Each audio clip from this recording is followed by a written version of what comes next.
been an integral part of the Nissan lineup for over 15 years. On this edition of Test Drive, the latest Murano.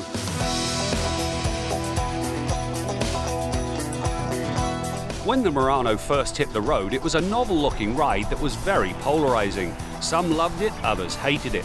Fast forward to the latest edition, and it's grown in substance and stature. However, it's still out there stylistically, and so it still has that polarizing effect on onlookers. This time around, however, more liked it than not, which is a big step in the right direction for Nissan. Now, the cabin of this Murano is very nicely finished indeed. Front seats that are heated and cooled and offer superb support on a long distance drive. You've got a good infotainment system that supports Apple CarPlay and Android Auto.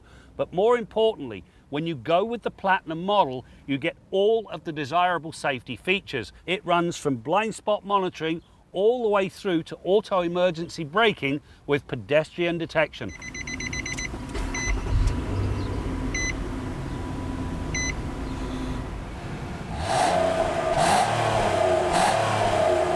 Where many of the competitors feature a four-cylinder engine, one of Murano's big pluses is its brawny 3.5-litre V6 engine. With 260 horsepower and 240 pound-feet of torque on tap, it does not leave the driver wanting when passing a slower vehicle. It's also smooth and equally willing to work whether in the city or cruising the highway. The engine works with a continuously variable transmission to drive either the front or all four wheels. Yes, it revs up a little on a pull-away, but in all other circumstances it works very nicely, and it certainly has the immediacy that's lacking when a CVT is working with a four-cylinder engine. Now, in this particular instance, the Murano, it'll get you to 100k in 8 seconds.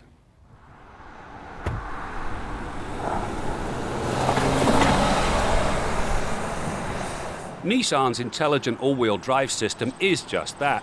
When pulling away, it splits the power between the front and rear wheels, which eliminates unwanted wheel spin. At highway speeds, it switches to front drive to conserve fuel. Head into a corner and it begins to feed the power rearward again to improve stability. It's a sorted system that does its work invisibly. The plus is the difference in fuel economy between the front drive and all-wheel drive models. It works out to an average of just 0.1 litres per 100 kilometres. Take the all-wheel drive system. It's money wisely invested. Now, there really is a ton of backseat space in the outboard positions. The middle seat, not so much. Now, when you move to the back, you've got 880 litres of cargo space with the seats upright, and if you fold the whole lot flat, you end up with just over 1,800 litres, which is a lot of cargo space. The only thing you've got to watch, the tow capacity is limited to 680 kilograms, so keep the cottage toys light. The Murano is suspended on front struts and multiple rear links. The calibration is geared more towards the comfort side of the spectrum, so it is a great highway cruiser. The flip side sees the body roll when it's pushed through the pylons. While the steering is a little heavy at slow speeds, it delivers decent feedback once you're up to speed.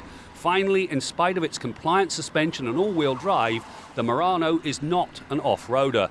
The modest ground clearance and no lock mode limit its ability.